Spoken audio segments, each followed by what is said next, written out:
Bapak,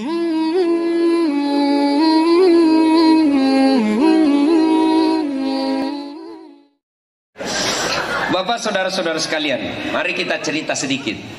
Ya, satu, saya bukan mau ceramah, saya cerita-cerita saja. Satu kali Nabi kumpul sahabat, nah pasti punungi sahabat Nabi tak, makutani Nabi tak, bertanya Rasul, atadruna manil muflis? Saudara-saudara sekalian, tahu kau siapa yang bangkrut nanti di akhirat, merugi di akhirat nanti? Macam-macam jawaban sahabat. Yang tidak sholat ya Rasul? Oh tidak, dia baik sholatnya, sunnah rawatibnya jalan. Yang tidak puasa Ramadan ya Rasul? Lengkap puasa Ramadannya, Senin Kamis juga jalan. Yang tidak bayar zakat ya Rasul? Oh dia bayar zakat, dia bersedekah. Yang tidak haji ya Rasul, padahal dia mampu, dia haji, bahkan dia pergi umroh. Heran semua sahabat, kalau begitu siapa ya Rasul?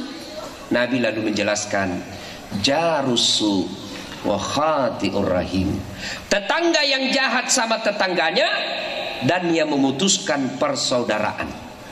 Bingung semua sahabat, kenapa bisa ya Rasul? Dia baik sholatnya, dia bagus puasanya, dia bayar zakat, dia naik haji, kok bisa bangkrut? Nabi lalu menjelaskan, betul, hablu minallahnya baik, tapi hablu minannasnya rusak. Akhirnya apa? Ketika di pengadilan kelak, bukan pengadilan dunia ya, pengadilan akhirat, pengadilan seadil-adilnya. Nah, dia store salatnya. Ya Allah, ini salatku. Datang tetangganya, tunggu dulu Tuhan. Pernahkah itu tetangga di Majene? Terus, nah fitnah kak. Maksudnya, nah tuduh kak selingkuh. Kenapa bisa? Nah bilang, anakku yang lurus rambut. Nah bukan anakku, karena bapaknya suamiku keriting rambutnya. Anakku lurus rambutnya, dia tidak tahu. Padahal itu anakku lurus rambut. Nah karena sudah rebonding. Gara-gara fitnahnya, satu kampung membenci saya. Saya minta keadilan ya Allah. Ma pedik nyawaku, sakit hati kak. Nah fitnah begitu, kasihan. Saya minta keadilan. Allah lalu berfirman, memang hari ini adalah hari ditegakkannya keadilan. Tidak ada satu perbuatan yang tidak dibalas. Oke, ambil sholatnya itu. Sudah, habis mi sholatnya bu. Datang, dia store lagi puasanya. Ya Allah, ini puasaku. Datang lagi, tunggu dulu Tuhan. Pernahkah ikut pilih caleg? Nah fitnah kak, gara-gara fitnahnya saya tidak terpilih. Padahal saya sudah jual sawah, pasang baleho 77, tidak terpilih gara-gara fitnahnya. Dan dia bantu mulai broadcast, mulai dia sebar di medsos. Saya minta keadilan ya Allah. Allah berfirman, kalau begitu ambil lagi puasanya. Habis sholatnya, habis puasanya. Nah, dia setor lagi zakatnya. Ya Allah, ini zakatku. Datang lagi tetangganya, tunggu dulu Tuhan. Pernah tahu nggak itu tetangga? Nah serobot tanahku. Nah ambil 1 meter. Mau kak lawan, tapi ada tembak nak. Polisi dia, nggak bisa kulawan. Bukan polisi Majene, bukan. Polisi India, polisi India. Kuch tehe. Mau kak lapor, temannya ditempati melapor, pasti dibeta kak. Jangan biar mi. Tapi sakit hati kak. Gara-gara nak ambil tanahku 1 jengkal, setiap hujan saya kebanjiran rumahku karena tertutup gotku. 70 tahun saya menderita ya Allah. Saya minta keadilan. Allah berfirman, oh ambil zakatnya. Habis sholat, habis puasa, habis zakat, disetor hajinya. Ya Allah, ini hajiku. Datang lagi. Pernahkah satu kantor di Pemda Majene? Nah fitnah kak, katanya mobilku hasil korupsi. Karena dia lihat gajiku saya hanya sebagai pegawai honor, tidak dapat itu. Dia lupa bahwa di kampungnya mamaku ada sawahku 70 hektar. Gara-gara fitnahnya saya tidak diangkat-angkat jadi PNS. Tidak ada nama aku di K1, Tidak ada nama aku di K2. Saya bilang, tenang bos, pulang kau cari di KK, pasti ada nama anu. Pegawai honor jangan cemas. Ku tahu di laguna pegawai honor. Ku tahu lagunya kalau pegawai honor. Laguna umerama selalu nasindir. Berakit-rakit dahulu, berenang-renang ke tepian, sakit-sakit dahulu, susah-susah dahulu, lalu kemudian berbahagia. Pegawai honor itu kasihan. Akhirnya Allah berfirman, karena fitnahnya ambil dia punya haji. Habis sholat, habis puasa, habis zakat, habis haji. Habis capu mana dia malakna? Ternyata masih ada yang datang. Saya juga minta keadilan ya Allah. Saya pernah disakitinya, saya juga dihina, dimaki, tidak pernah saya lawan karena saya anak buah. Ditendang pantatku, siap salah. Ditinju perutku, siap salah. Padahal tidak salah. Saya sakit hati ya Allah. Lalu Nabila yang tadi yang banyak amalnya, Tuhan bagaimana caranya ini? Habis mi amalku. Dek nagaga, habis ya Allah. Allah berfirman, oh tidak ada kekejian, tidak ada maksiat, tidak ada dosa yang tidak mendapat ganjaran hari ini. Karena habis amalmu, habis dosanya itu yang pernah kau tendang-tendang. Habislah pahala kebaikannya, sementara dosanya orang datang. Datang lagi yang satu, datang lagi yang satu, datang yang satu. Numpuk-numpuk dosanya orang masuk ke dirinya. Inilah yang disebut bangkrut. Nah, ini bahayanya orang Pak putus persaudaraan. Makanya Pak Kapolres ini berupaya supaya kita tidak menjadi orang bangkrut. Dengan cara apa? Bikin pengajian begini. Supaya kita pulang paham, laksanakan. Mari cerita ini kita lihat bahayanya putus persaudaraan. Apa sebabnya? Tunggu dulu, ini dulu. Apa hebatnya kalau banyak teman?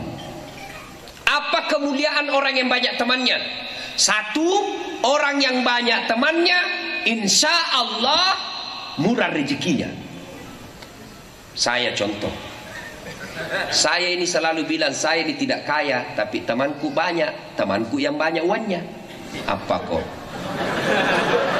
Teman Kak Aksa Mahmud, teman Kak Yusuf Kalla, teman Kak Pasaprudin, tidak banyak uangku, tapi temanku yang banyak uangnya. Ayo. Itu orang kalau banyak temannya, insya Allah murah rezekinya. Saya di Makassar hampir tidak pernah laku uangku. Kemana-mana saya gratis. Saya pergi pasar Potere, baru Kak turun di mobil, langsung ada yang teriak, Assalamualaikum Ustaz. Dalam hatiku aman. Aman gini. Tuh? Makanya itu istriku suka sekali kalau saya ke pasar. Itu keranjangku ada isi ikan, telur, macam-macam. Saya bilang, berapa Ji? Jangan maki Ustaz. Berapa? Jangan, enak tahu masih pagi-pagi. Berapa? Jangan maki Ji. Dalam hatiku, memang itu yang kutunggu. Coba, ayo. Murah rezeki. Saya pergi ngopi, jangan salah Pak. Ngopi, ngobrol perkara iman. Tapi di warung kopi, tidak merokok Kak, ngopi saja. Karena rokok itu beleng-beleng. Ada perokok di sini. Saya doakan Ki berhenti maki merokok. Bapak merokok memperkaya orang Yahudi. Memperkaya orang Yahudi itu. Ibu-ibu senang suaminya merokok. Dengar itu kasihan jeritan hati para ibu. Ini bapak-bapak seheran yang merokok. Nah bilang baik itu rokok. Kalau baik itu rokok Pak, mulai besok panggil anak tak pagi-pagi merokok kisah anak tadi depan sama istri tak. Mau Ki bilang baik. Nah bilang tak jalan otakku kalau tidak merokok Kak. Bohong, Ramadan jalan di otakmu. Jangan ketawa, saya serius ini. Mudah-mudahan yang merokok berhenti merokok. Itu orang merokok biasa aku bilang kayak kurang kerjaan. Itu saja nak kerja 5 menit. Sekali-kali isap telan. Kita yang tidak merokok kau rugikan asapnya. Jangan kau bagi-bagi asapnya ke kami yang tidak merokok. Bagaimana caranya? Bawa kau kantong plastik. Dan caranya isapi baru kasih masuk. Atau bungkus di kepalamu. Merokok mau kau di situ. Jangan marah Pak ya, jangan marah Pak ya. Saya suruh kau undang nggak?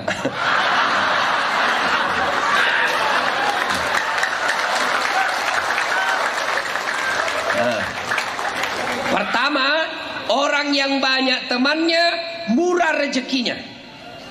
Saya pergi ngopi, begitu saya mau bayar, ada yang sudah bayar kita di Ustaz. Saya tidak tahu siapa yang bayarkan. Begitu saya makan, itu berebut orang. Nanti saya bayarkan ke Ustaz. Datang lagi yang satu, nakip Pak Ustaz. Karena banyak sekali, saya bilang uang kami saja. Coba orang yang banyak temannya banyak rezekinya. Yang kedua, orang yang banyak temannya gampang selesai masalahnya. Contoh, saya mau contoh. Begitu saya ke kantor Polres, langsung dilihat sama CCTV Kapolres. Keluar Kapolres. Assalamualaikum Ustaz. Waalaikumsalam. Kenapa itu Ustaz? Perpanjangan SIM. Mati SIM. Oh, langsung dia panggil Kasat. Kasat lantas. Urus SIM-nya Pak Ustaz. Jangan kau minta uangnya, berdosa kau lagi kalau uang Ustaz kau minta. Coba bayangkan. Gampang selesai masalah. Pergi kantor camat ngurus KTP, gampang selesai masalah. Kenapa? Banyak temanku. Yang ketiga, orang yang banyak temannya, insya Allah panjang umurnya. Kenapa dia? Banyak yang doakan. Bayangkan kalau satu kampung doakan, kita tidak tahu mana mulut yang Allah terima doanya. Maka banyak-banyaklah minta didoakan orang, karena kita tidak tahu dari mulut mana Allah terima doanya. Maka saya tidak sependapat ada ulama yang melarang kita doa bersama. Saya berdoa barangkali ada dosaku, tapi di sini berjamaah berdoa, ada anak yatim, ada yatim piatu, ada orang miskin teraniaya, mereka mengaminkan doa sehingga doa semua orang yang hadir dikabulkan. Orang yang banyak temannya panjang umurnya. Nah, sudah. Ini hebatnya banyak teman. Sekarang kita lihat lagi. Apa tonsen bahayanya banyak musuh. Satu, banyak musuhmu susah hidupmu. Jangan dulu urus KTP, jangan dulu urus SIM. Urusan toilet saja menderita kita, Pak. Contoh di kantor bupati ada musuta dua orang di musuta, tapi ini dua orang lagi diskusi di depan toilet. Nah kita mau sekali mencret, pasti setengah mati ini tuh tajam.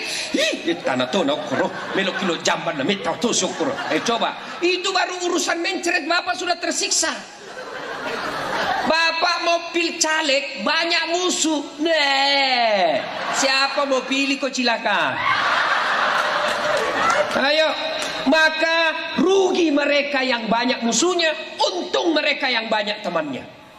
Maka cari teman sebanyak-banyaknya, hindari permusuhan. Banyak musuh, susah hidup. Mau pergi urus KTP, nacu kangki orang, jadi sifatnya itu jangkau. Ada saja alasannya itu orang di kantor camat.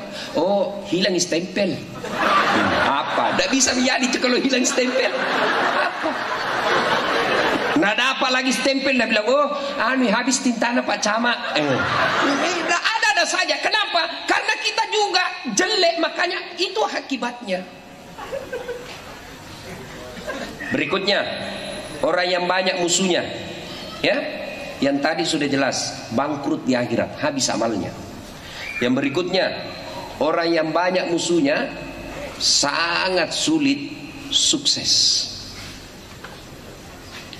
Ada orang Pak tidak cerdas, tidak pintar, tapi banyak temannya. Temannya ini yang selalu promosi. Sementara ada orang pintar tapi banyak musuhnya, ini musuhnya yang tekan kita terus. Maka tidak ada baiknya orang bermusuhan. Sekarang yang ketiga, apa penyebabnya putus persaudaraan? Nah, ini yang perlu dibahas baik-baik. Satu, penyebab putus persaudaraan pemilu pilkada. Sekarang ini yang banyak orang bertengkar gara-gara pemilu pilkada. Orang mau jadi bupati, dia yang baku musuh. Apa namanya kalau bukan dongo? Nah, kasih kau gajinya. Mau kau percaya janji-janji kampanye? Jangan lalu kau percaya janji kampanye. Jangan. Coba lihat itu caleg kalau mau ki pil caleg. Nah, bagi-bagi tuh kartu namanya biar tak nak kenal ki. Gampang itu ditahu itu caleg. Murah senyum, tiba-tiba so akrab, traktir ki kopi, caleg itu. Bagi-bagi kartu nama. Pilih kak bos. Sama-sama ki mandar dio. Nanti kalau ada masalahmu telepon nggak 24 jam aktif HP ku, ini nomor ku. Begitu terpilih nah ganti nomor HP-nya. Hai, menghindari tagihan baleho. Coba ini. Ya. Pilkada. Apa sih yang merusak pilkada ini? Yang bisa merusak kita pilkada, satu penyebab rusaknya pilkada, calon sendiri. Anggota calon bupatinya, calon legislatifnya, ini yang merusak. Calon ini mestinya berikan pendidikan politik kepada rakyat. Calon anggota DPR berikan pendidikan kepada rakyat. Jangan kau sogok rakyat.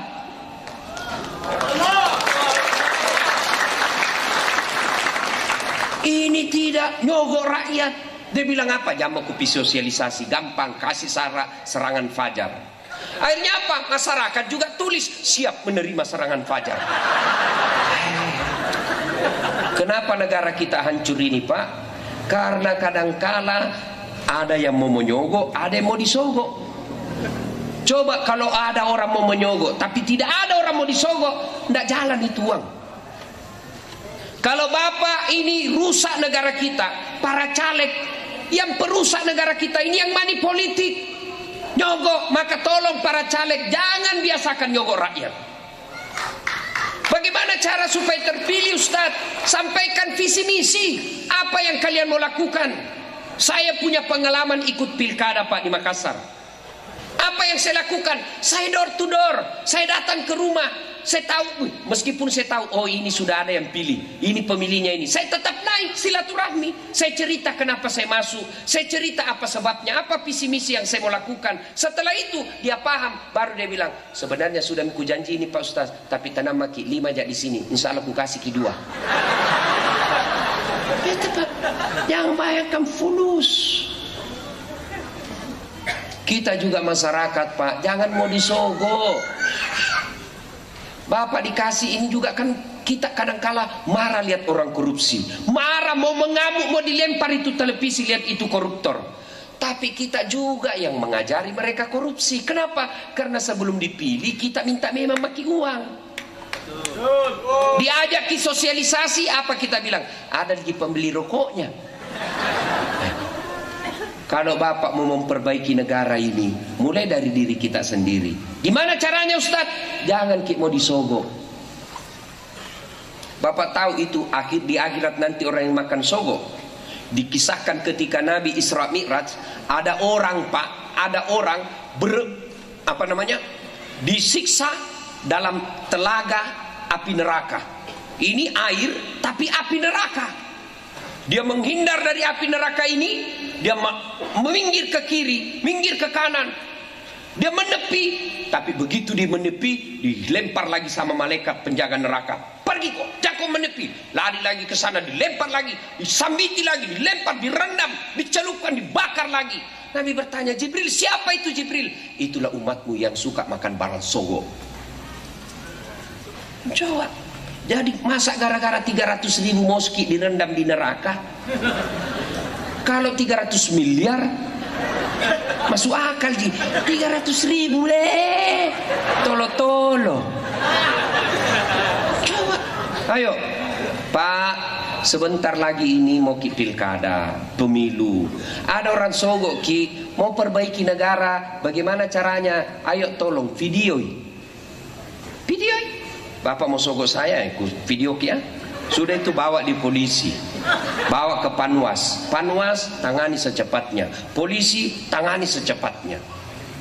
Coba tentara ikut mengawas, 2-3 orang saja Pak di video ditangkap begitu, insya Allah kedepannya tidak akan ada lagi terjadi begitu. Mari belajar politik, ya, tidak usah kursus ilmu politik. Bagaimana caranya? Politik praktisnya, jangan terima sogok. Dan orang yang mau menyogok, berhentilah untuk menyogok. Jangan menghina masyarakat dengan menyogok itu. Dah jelas. Yang merusak lagi pilkada apa? Panitianya, KPU-nya, Panwas. Kalau tidak netral, ribut kok. Pasti ribut. Ya? Pernah lihat nonton sepak bola? Pernah nonton sepak bola? Apa penyebabnya sepak bola rusuh? Salah satu penyebab utamanya adalah ketika wasit tidak adil. Itu saya ingat waktu di kampung, kalau 17 Agustus, kalau ada wasit tidak adil, dikejar Pak sampai di rumahnya. Dikejar, masuk di polsek berlindung, polseknya lagi disergap. Kalau penyelenggara tidak adil, ribut orang. Karena merasa tidak ada keadilan. Maka Panwas, KPU dan penyelenggaranya ini haruslah bersikap netral. Apalagi yang bisa merusak pilkada? Yang ketiga, tim sukses. Ini tim sukses ini bukan tim sukses, dia yang mau sukses. Disuruh bikin baleho 10, 3 jina bikin, hilang 7. Jadilah tim sukses seperti Nafisah ketika mencomlangi Muhammad dengan Khadijah. Bapak ingat sejarahnya Khadijah dengan Rasulullah. Khadijah usia 40 tahun, Muhammad waktu itu belum jadi nabi, usianya 25 tahun. Khadijah selalu cerita, bagus ini pegawaiku, jujur, disiplin, bawa untung, mukanya juga menarik. Nafisah berpikir, Nafisah ini sekretarisnya, ajudannya lah ini Khadijah, berpikir, nah puji-puji Muhammad ya, nah suka ini Muhammad ini. Lalu apa? Dia menjadi tim sukses ini Nafisah. Dia datang kepada Muhammad, bagaimana menurutmu kalau ada perempuan suka kau? Nabi, alhamdulillah rezeki. Tapi ini perempuan lebih tua dari kamu, tidak jadi masalah. Tua 15 tahun, tidak jadi masalah. Tapi ini bosmu, tidak jadi masalah. Tapi 2 kali mijanda, tidak jadi masalah. Yang jadi masalah, betulkah dia suka saya? Mendengar ini, Nafisah berkata, tenang bos, saya punya urusan. Coba. Lalu dia datang kepada Khadijah. Bunda, bagaimana menurut bunda kalau ada cowok suka kita? Rezeki. Betul kok, betul kan? Tapi ini yang suka ki lebih muda dari kita, tidak jadi masalah. 15 tahun lebih muda, tidak jadi masalah. Tapi dia anak buata, tidak jadi masalah. Yang jadi masalah, betulkah dia suka saya? Nabila Nafisah, tenang bunda, saya punya urusan. Coba, tidak mempermalukan kedua belah pihak. Jadilah tim sukses seperti ini. Yang jadi masalah tim sukses ini memeras. Kenapa? Jadi tim suksesnya ini rata-rata kontraktor. Yang mau dapat proyek setelah menang, akhirnya rusak. Begitu terpilih, nah, saya dulu itu habis ini, kembali. Apa kayak di situ penunjukan langsung? Apa maka sholat kok bos. Ada kontraktor di sini? Ada? Pernah dengar ceritanya kontraktor di akhirat? Hah? Oh, jadi di kontraktor di akhirat, penghuni sorga sama penghuni neraka pakai SMS.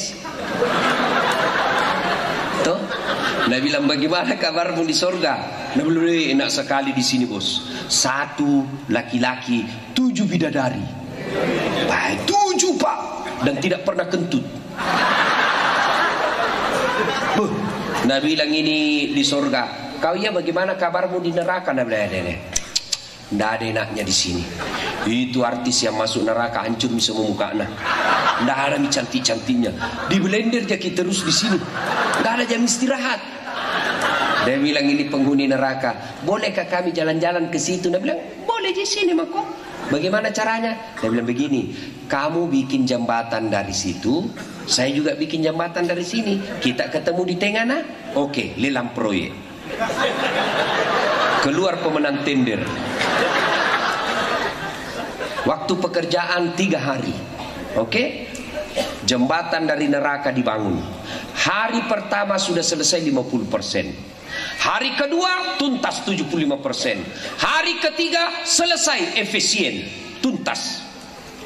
Ini penghuni dari neraka, dia lihat, kenapa ini jembatan dari neraka dari surga belum dimulai?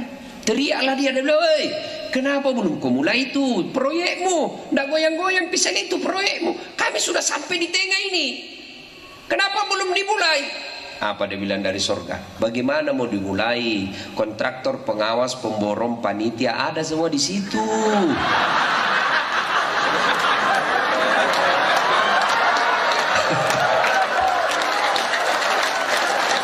Di sini ada dikasihan di sini. Pengapal Anji sama Pu Imang. Nggak nak tahu hitung kalkulator, selalu salah hitung.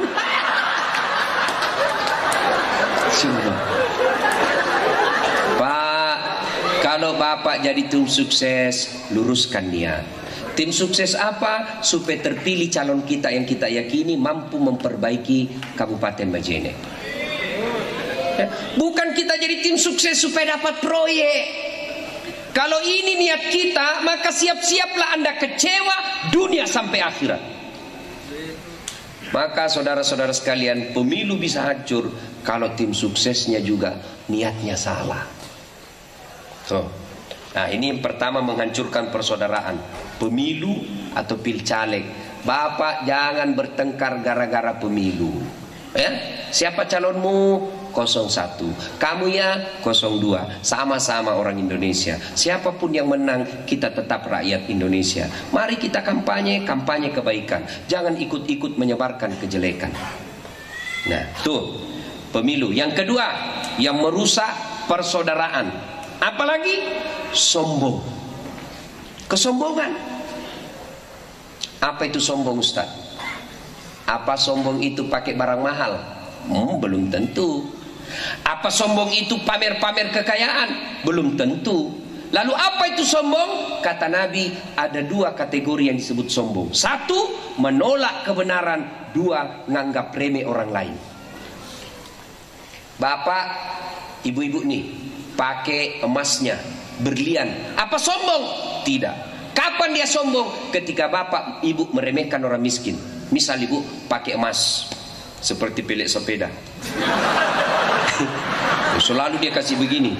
Gara-gara ini akhirnya jilbabnya naik lengannya. Karena bilang kalau turun sekali Ustaz tidak kelihatan nih. Nah, sudah naik begini. Bapak ibu pakai emas tidak berdosa. Nanti ibu berdosa ketika ibu pakai emas. Kau tahu ini? Ini 150 juta. Asli 24 karat. Baru Nabi isi teman Ustaz. Palsu. Palsu itu palsu.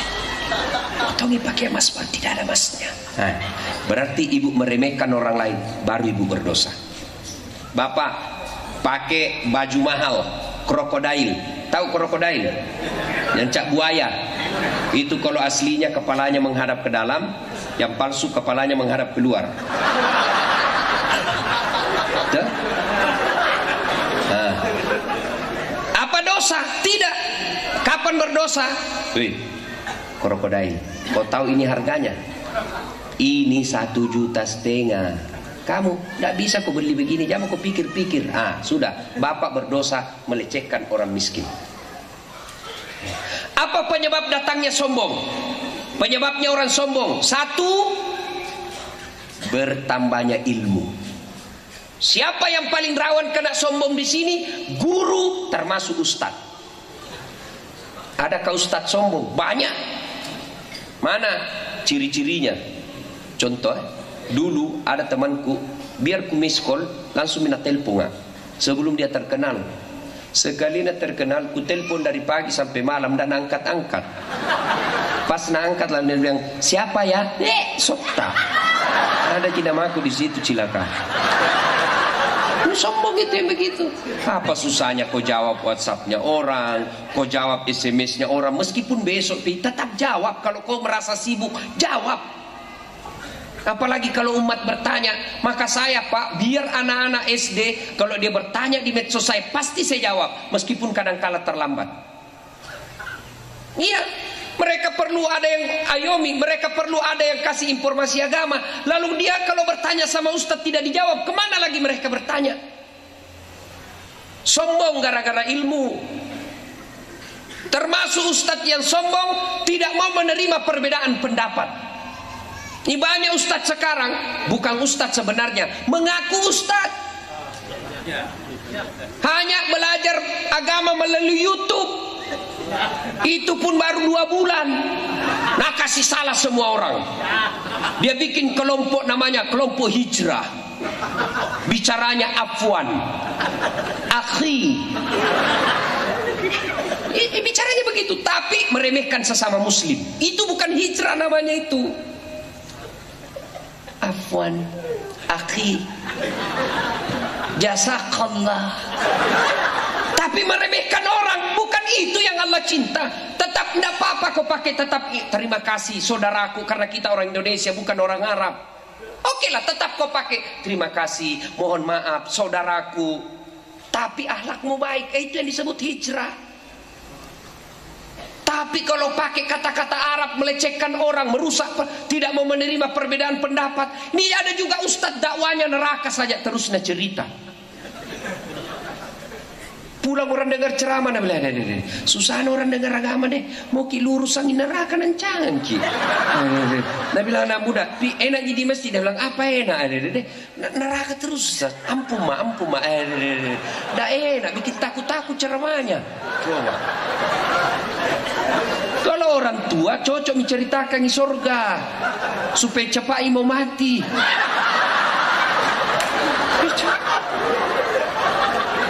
Ya jangan neraka dicerita Pak.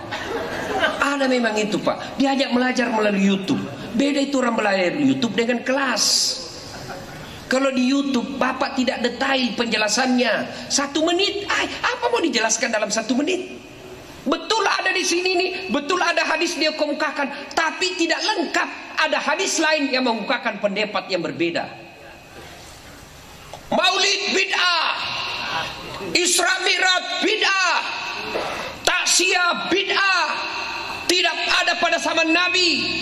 Akhirnya apa?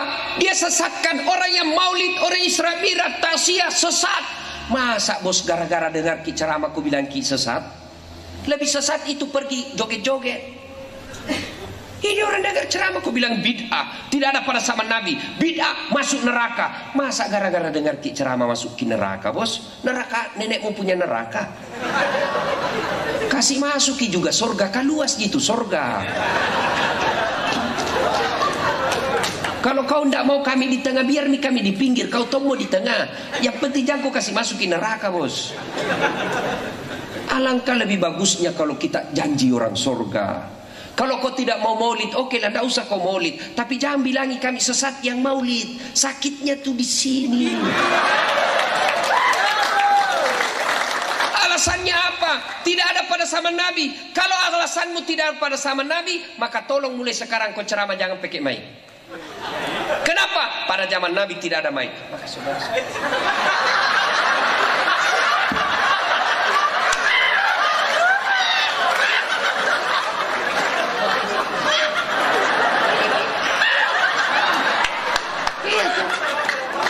Jelas. Saya bingung kalau ada penceramah memaki saja kerjanya.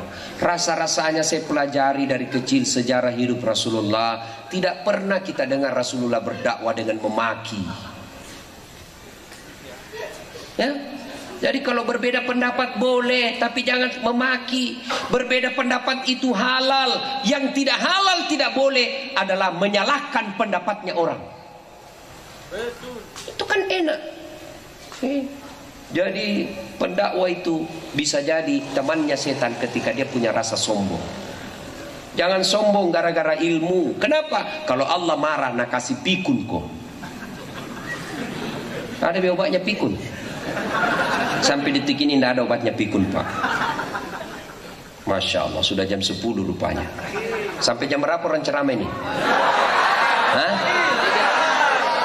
Sampai jam 12? Tidak dikau.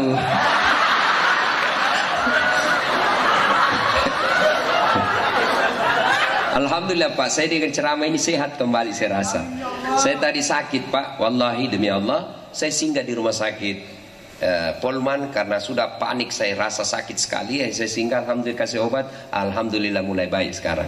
Ya, ibu bapak saudara-saudara sekalian, ini sombong kalau Allah marah dan cabut kau punya ilmu.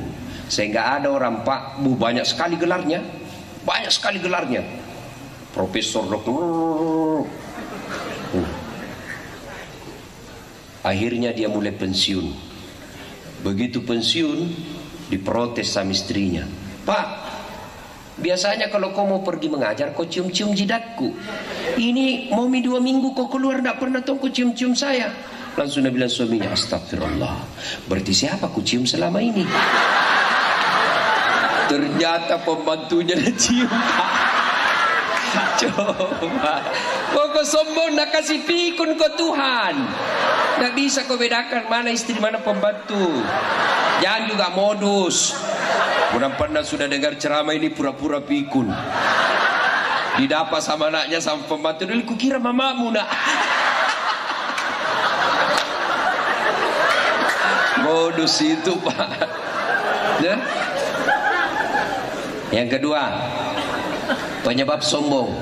Apalagi bertambahnya pangkat jabatan. Bupati, wakil bupati, Kapolres, ketua DPRD. Jangan sombong bos. Sebentar gitu, bupati, wakil bupati 5 tahun gimana?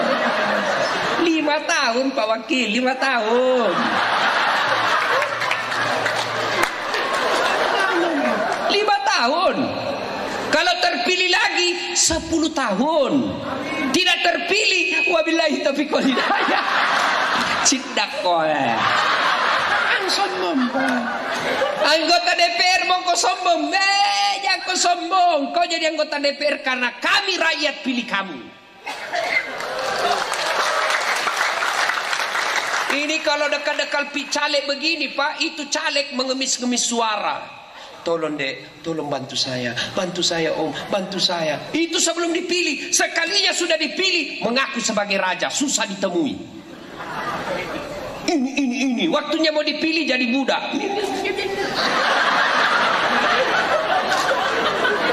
Coba, bukan orang mandar Pak, bukan orang mandar. Orang mandar itu baik-baik Pak. Pusat ilmuwan Pak. Orang-orang cendekia itu banyak dari Mandar. Saya ingat saya penghafal Quran itu banyak dari Mandar. Sejak saya kecil, banyak orang-orang Mandar. Dan itu orang Mandar itu Pak sederhana orangnya, tidak rewel hidupnya. Maka benar kata Kapolres tadi, Ustadz semenjak saya di sini damai rasa hidup saya. Kenapa? Hidup orang di sini tenang-tenang. Itu orang Mandar Pak. Tapi jangan coba-coba diganggu. Kalau kau ganggu nasare kodoti.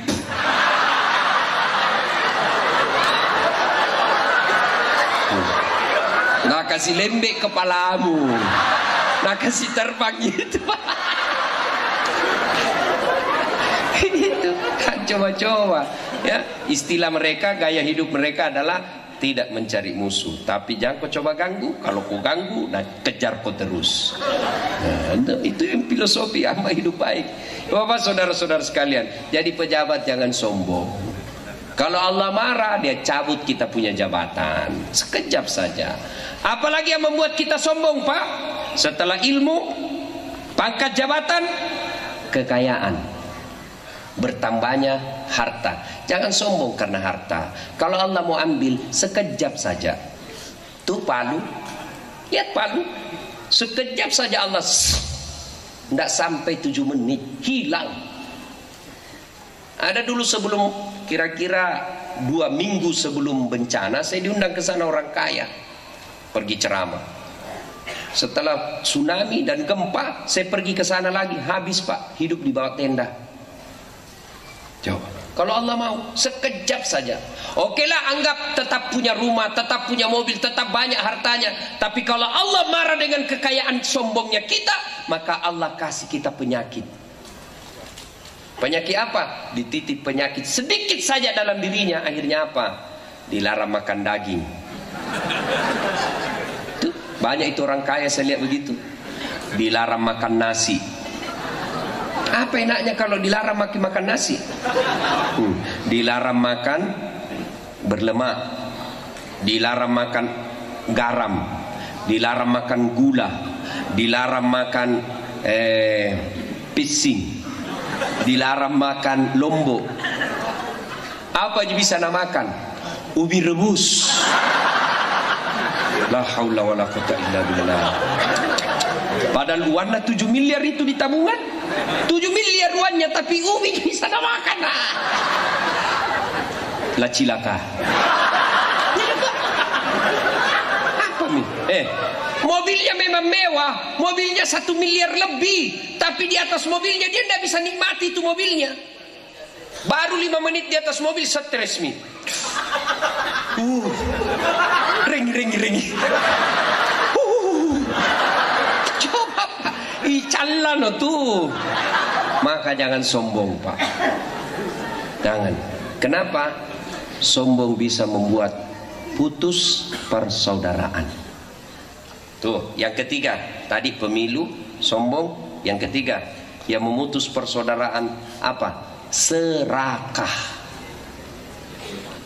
Tahu jaki serakah? Hah? Bahasa Belandanya mangoa. Itu mangoa itu dari Belanda Pak. Tuh, bahasa Perancisnya mabuaja. Mau ambil semua. Ini putus persaudaraan ini. Banyak kan di tengah-tengah kita begitu. Dia Tommy ketua DPR, dia Tommy kontraktor, dia Tommy pedagang, dia Tommy tipe C. Ada semua ini ambil. Bukan cuma dia, anaknya sing ikut ngambil proyek. Bukan cuma istrinya sing mau ngatur-ngatur jabatan.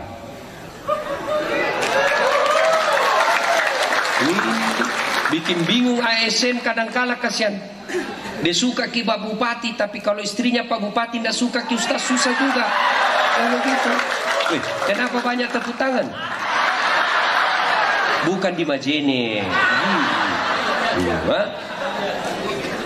Ibu-ibu juga jangan menebar dosa, jangan intervensi, ya. Sampai ada yang bilang sama saya itu, biar sudah mau ditanda tangan sama Pak Bupati, Pak Gubernur, tapi kalau datang tipe-tipe istri ngamuk, tidak jadi ditanda tangan. Jangan, Mbak, ibu akan tanggung dosanya. Ini juga ibu-ibu, jadilah seperti Khadijah. Khadijah itu tidak pernah mengurusi, ya. Ini sekarang ibu-ibu banyak juga yang mengeluh, ya. Mengeluhnya kenapa? Karena suaminya tidak betah. Akhirnya dia jajalah suaminya. Dia anggap ini suaminya tahanan kota. Kemana-mana selalu diawasi. Baru 1 jam keluar suaminya menelpon, di mana kok Pak? Ada jadi Polres. Dia bilang balik-balik kok. Ada jangan ku ribut, udah dengar semua teman.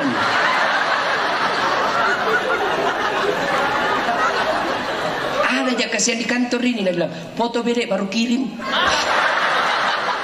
Banyak polisi begitu kasihan. Ini kasihannya polisi Pak. Nggak ada itu polisi yang tidak takut sama istrinya. Nggak ada Pak. Nah bilang itu polisi sebenarnya nggak takut sama istri Ustaz, cuma takut sama istrinya komandan. Dan masalahnya komandan juga takut sama istrinya.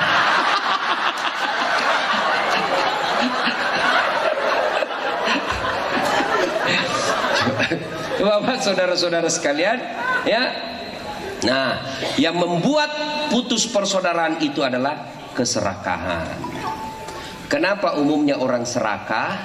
Karena yang dia pikir kekayaan itu hanya pangkat, kekayaan itu hanya kebun, kekayaan itu hanya duit, kekayaan itu hanya bangunan. Sebenarnya maka dia akan merasa miskin selama-lamanya. Tapi sesungguhnya ketahuilah kekayaan kita, kata Allah, fi ahsani takwim. Inilah badanmu yang sangat baik. Ini kekayaan kita, tidak bisa diambil orang. Apa? Kesehatan. Jangan pernah merasa miskin, Pak. Contoh, ibu-ibu, Bu, mau ku kasih handphone gratis, iPhone X, harganya 29 juta. Hah? iPhone XS Max. Mau? 29 juta harganya, ku kasih ke pulsanya 5 juta gratis. Mau? Pasti mau. Tapi begitu saya kasih ke ibu, langsung tuli, tidak bisa mendengar. Mau Ki? Mau di apa handphone kalau tuli maki? Halo? Masalah si HP. Halo, bukan HP rusak, tali kamu galaca. Coba. Artinya apa? Yang mahal itu bukan handphone, yang mahal itu bukan seluler, yang mahal itu telinga. Allah kasih 2 gratis, tidak perlu kau bayar. Mau dikasih telinga, handphone 50 juta, 100 juta, tapi tuli, saya tidak mau. Artinya yang mahal ini telinga, Pak. Bagusnya lagi tempatnya berimbang. Bagaimana seandainya satu di pantat, satu di sini? Repotnya itu orang menelpon. Halo? Oh iya.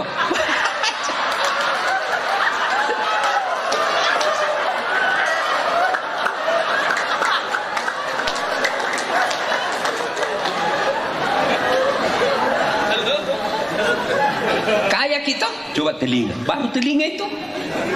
Bu, ini kamera ini. Mahal semua ini, kalau dikumpul ini ratusan juta ini dikumpul. Tapi apa ini yang mahal? Bukan, yang mahal mata.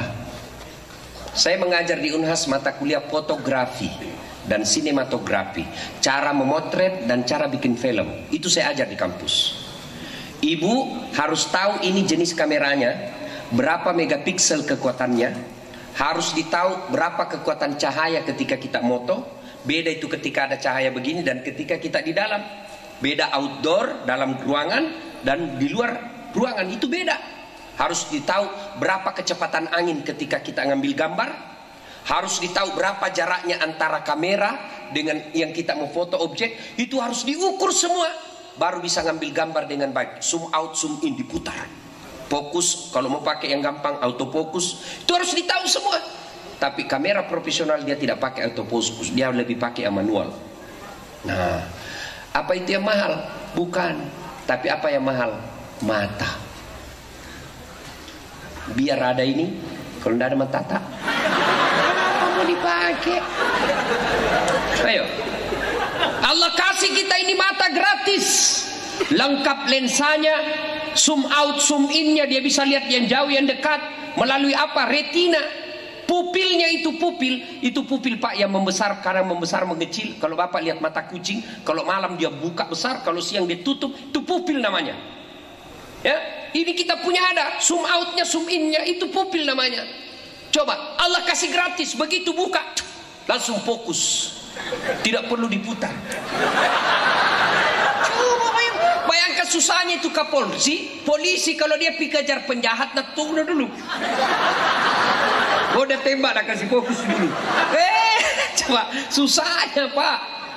Dan hebatnya lagi nih Matata, dia Allah lengkapi dengan sensor pembeda. Dia bisa bedakan mana istri, mana tetangga. Coba Pak, coba Marki, biar 3 tahun tidak ketemu istri masih ditahu istri tak Pak. Itu namanya sensor, Allah kasih itu. Coba bayangkan seandainya tidak bisa dibedakan mana istri mana tetangga, tak tukar-tukar istri tak Pak. Kenapa ini malam lain-lain rasanya? Ternyata tetangga punya Pak. Coba Masya Allah. Syukuri Allah kasih mata, maka jangan kau merampok uang negara. Serakah ngambil uang negara, maka tunggu.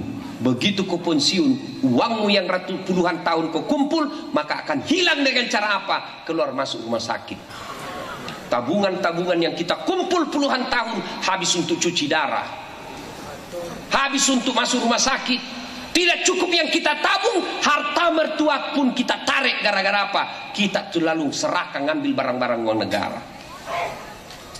Maka cukuplah ini menjadi peringatan buat bapak ibu yang punya jabatan. Jangan ngambil uang negara. Syukuri ini. Kasih ki mata, kasih ki gigi. Kita kira ini murah ini gigi, bu. Gigi ini pak, ada temanku, dia pasang gigi. Bukan gigi palsu yang boleh dicabut, kan? Yang dipasang pak, paten itu 22 juta satu gigi. Kali ini 32. Apa? Pegawai negeri, tidak bisa kau beli. Coba. Ada mahasiswaku pasang kawat gigi. Kawat gigi 17 juta ada pasangannya. Apa itu kawat gigi mahal? Bukan. Apa yang mahal? Gigi. Biar mau kau pasang kawat kalau tidak ada gigimu. Apa kau mau pakai kawat? Coba luar biasa. Hebatnya lagi nih gigi tak pak, dibatasi tumbuh panjangnya. Coba kalau dia tumbuh seperti rambut, keluar semua. Saya yakin susah jadi polisi kalau keluar dulunya. Itulah maka syukuri dengan cara apa? Jangan serakah. Kalau kau ambil haknya orang, maka lambat laun dia akan menjauh sama kamu. Di kantor, jangan ambil haknya anak buah. Barangkali kau ambil haknya dia tidak berani melawan. Kenapa? Kau pimpinan. Tapi lambat laun dia akan menjauh dari kamu. Keserakahan memecah belah kita. Ibu bapak saudara-saudara sekalian, pada akhirnya Allah Subhanahu wa taala berfirman, wa'tasimu bihablillahi jami'an wa la tafarraqu. Berpegang teguhlah engkau kepada tali persaudaraan agama Allah dan janganlah engkau bercerai-berai. Sehingga kita negara Republik Indonesia diikat oleh 5 sila. Salah satu di antara 5 sila itu yang ketiga adalah persatuan Indonesia. Maka Nabi mengajarkan umat Islam itu, orang Majene itu seperti badan ini. Coba lihat badan kita pak. Tangan kanan gatal tanpa disuruh kiri yang garuk. Tangan kiri yang gatal tanpa diundang kanan yang garuk. Gatal dua-duanya kerja sama pak. Begini mestinya kita. Begini mestinya orang Majene. Kata Nabi seperti badan ini. Coba lihat badan kita pak. Ada anak muda jalan-jalan tengah malam, tahan tuh kakinya. Kaki yang tahan tuh, mulut langsung berterik. Indo padina. Coba padahal kakinya yang tahan tuh, langsung matanya cari mana yang berdarah, mana yang berdarah. Langsung tangannya mengusap. Coba padahal kaki yang bermasalah. Tidak ada orang tak bantu kakinya. Siapa suruh kopi jalan? Jalan aku sendiri terus. Iya. Satu sakit yang ikut lain merasakannya. Maka seperti letak badan kita ini, ada jadi tangan, ada jadi kaki, tapi satu fungsi tujuannya adalah memajukan baiknya badan kita. Dan itu bisa terjadi ketika tidak ada kesombongan di dalamnya. Ya. Tidak boleh tangan merasa lebih hebat dari perut. Tidak boleh kaki merasa hebat daripadanya. Coba lihat itu mobil, satu tubuh seperti mobil, satu badan. Itu coba lihat mobil pak. Bisa jalan dengan baik itu mobil gara-gara apa? Kompak semua unsur mobil. Ada rem, ada setir, ada bensin, ban, kompak semua. Kalau mereka tidak kompak, tidak jalan itu mobil.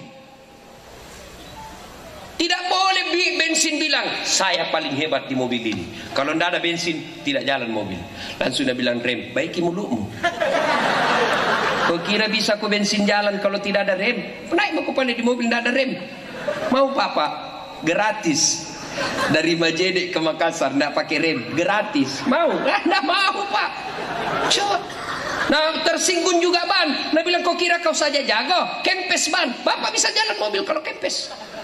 Begitulah kita di Majene. Ada jadi pedagang, ada jadi polisi, ada jadi tentara, ada ASN, ada jadi masyarakat biasa, ada jadi ulama. Berbeda fungsi, tapi satu tujuan, meningkatkan kesejahteraan masyarakat Majene. Insyaallah. Kalau kita kompak, aman.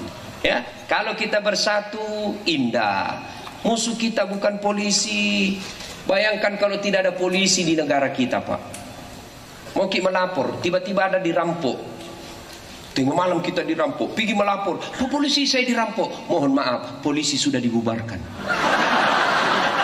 Coba, mana repotnya ini seandainya tidak ada polisi, Pak? Bukan polisi yang jahat, tapi oknumnya ada yang bermasalah. Begitu ada yang juga, maka jangan anggap diremehkan, Pak.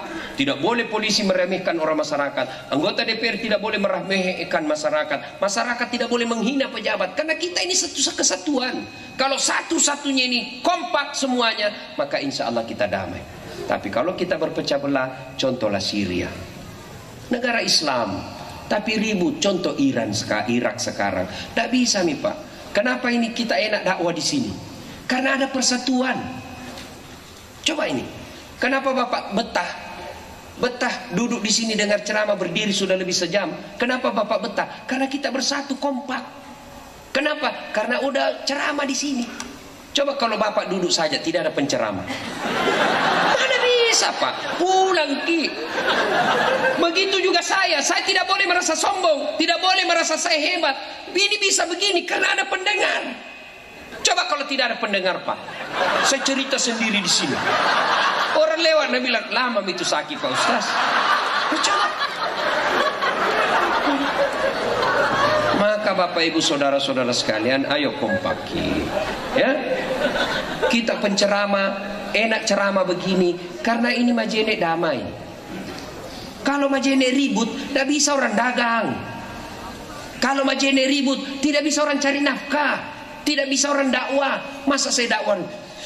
Hati-hati kok kepala kita. Saudara-saudara sekalian, hati kita. Tidak mungkin kita ceramah kalau kita dalam keadaan tidak damai, Pak. Maka wujudkan kedamaian. Kalau ini damai Majene, siapa yang paling pertama merasakan untungnya? Masyarakat Majene.